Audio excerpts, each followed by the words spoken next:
What if I told you there was a legal way to rob the banks?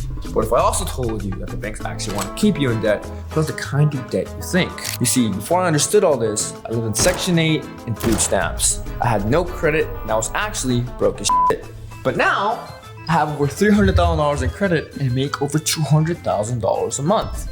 So in this video, I'm gonna break down how this banking system actually works and how you can leverage it to actually build wealth without falling into the same trap most Americans fall into. But first, let's understand the game that banks don't actually want you to know. You see, when you typically rob a bank, you're facing about 20-25 years to life. That's a really long time. But what if I taught you how to actually rob a bank without going to jail? Robbing a bank is like running a business. Usually, the more risk you take on, the more money you can make. So typically, when you rob a bank, there's a few different ways you can actually go about it. You can either get a gun, go to the manager, and tell the manager to put the fucking money in the bag, or you can sneak in at nighttime and steal all the money in the vault. But you see, my method doesn't require to do any of that, and it doesn't require any risk at all. Instead, it's a completely legal way on how you can actually rob the bank. But first, let's go over the game plan. We need to find the right bank, bypass security, and actually make some fucking money without getting caught. So the bank has a huge flaw. Usually when people bank at banks, they don't realize that their money is actually being used to create more money. And that's only because they use a system called fractional reserve banking. I come into the bank and I deposit $10,000. They are required to loan 90% of my deposit. So if I deposit $10,000, they're loaning out $9,000 and they keep 10% of my deposit as a reserve. So if that's the case, how do you think the bank makes money? You see, when they loan out the $9,000, they charge whoever they loan the money to a 25% interest charge. So essentially, they just made 25% profit on your money. So if that's the case, how do you really think credit works? You see, credit is a game of leveraging money, in which the banks are using everyone's money to be able to lend out to others and make a profit. And that's exactly how the credit system actually works. So, if that's the case, how do you think the banks remain profitable? You see, the banks run a system that has a huge flaw. In this system, when they loan out money, they only want to loan out money to people who show credit worthiness. In this case, it is your credit score. If you have good credit, the banks are more likely to lend money to you because you have proven to them that when you borrow money, you can afford to pay it back. So what happens to people who can't afford to pay back the money they borrow? What actually happens is if you choose to borrow money and you don't pay any of it back, you get a hit on your credit score, but most people don't really know what that actually means. What's really happening behind the scenes is you're actually shrinking the bank's money supply. If you borrow $10,000, that means that those $10,000 belong to somebody else. And because you didn't pay your debts, the banks didn't make any money. So if they didn't make any money, the way that they tell other banks that you are unprofitable is by tanking your credit score. So if you have bad credit, it's not just because you can't afford to pay your debts. It's simply because you did not help the banks make money.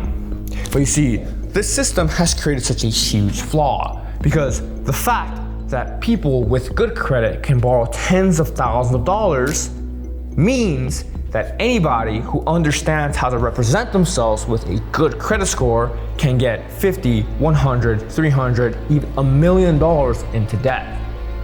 So the trick here becomes, how can you actually qualify and represent yourself correctly to the banks to be able to get access to this amount of capital?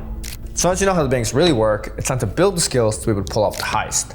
The problem with most people is they're using credit and debt to buy things that they can't afford. Instead, what they should be doing is using credit and debt to buy things that make them even more money. And fundamentally, students think the same way. Students who attend college and get a student loan believe that the loan that they get is an investment in their career. If they get an $80,000 debt and they invest into their education to make anywhere between $50,000 to $100,000 a year, they believe that the debt itself was going to make them money because they invested it into an education In this case, they believe they got an ROI from their debt.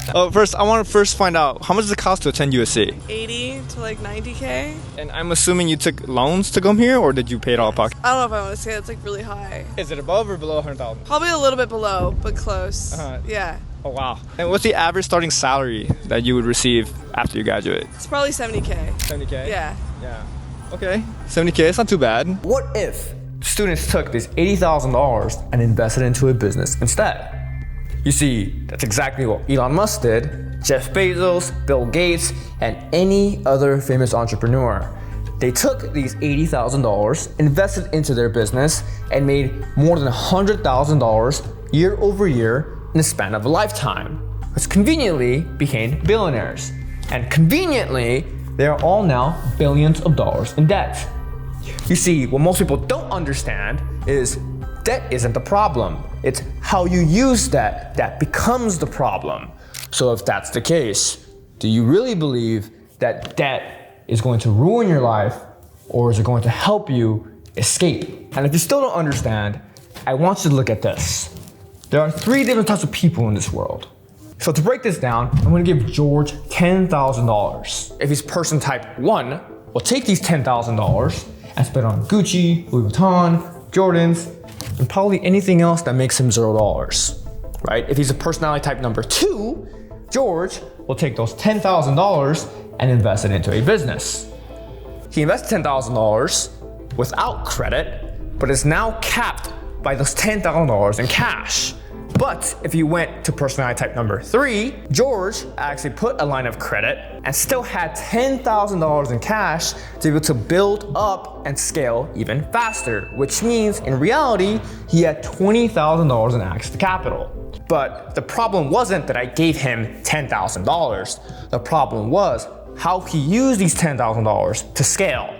So again, if I gave you $10,000, it all comes down to how would you use these $10,000 to be able to make money.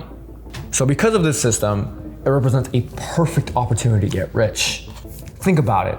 If you're somebody who understands how you can position yourself on the right end of the stick so that banks actually want to work with you, wouldn't it be easier to obtain $50,000, $100,000, $200,000 in capital if you just knew how to bend the rules in your favor? And that's exactly how we're gonna do it when we launch this heist. So because the banks work the way they do, this represents a perfect opportunity to actually get rich. There's a huge gap, and now it's time to exploit it. So the way that I racked up over $100,000 in credit was because I leveraged my first $1,000 in credit into more money. So what I did was I took my $1,000 credit card and I invested into a business. My $1,000 credit card made me $1,500, which I used $1,000 of that money to pay back my balance. And by doing so, the banks were encouraging me to spend more money.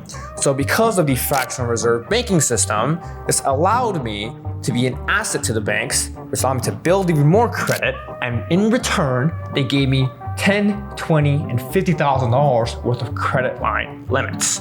So if that's the case, why wouldn't I consistently use credit to build my business if every single business requires money to grow? And that's exactly what I did, but I did it better than everyone else.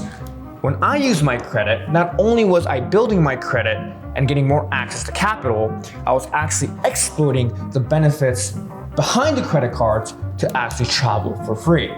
And by traveling for free, I went to 10 countries last year. So I got the banks to pay for my Italy trip, my Japan trip, my Colombia trip, my Belgium, every single place. The banks completely paid for all of it. And by doing so, all became possible with credit.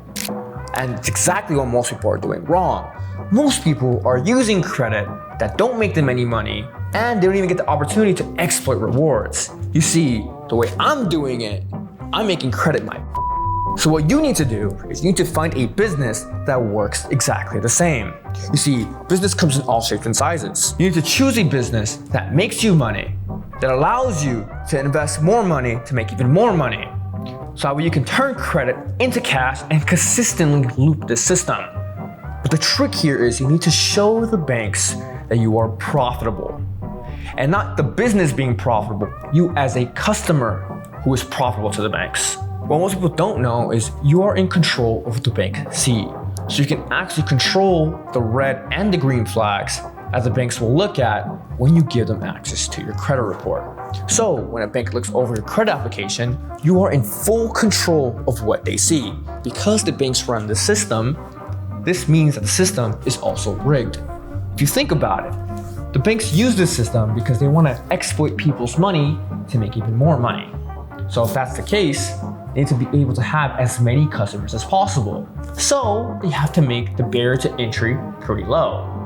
And by doing so, they make it really easy for people to be able to wipe their credit score clean so that the banks can continue to run this cycle. The banking system isn't rigged against you. You've just been playing by the wrong rules. You don't need to be born rich, you don't need a fancy degree, and you definitely don't need to rob a bank. You just need to know how to leverage the rules in your favor. And if you want more legal ways to exploit the system, I'm dropping a free step-by-step program if you click the link in the description below. And remember, the difference between a rich person and a poor person isn't how much money they have. It's how they use the money instead.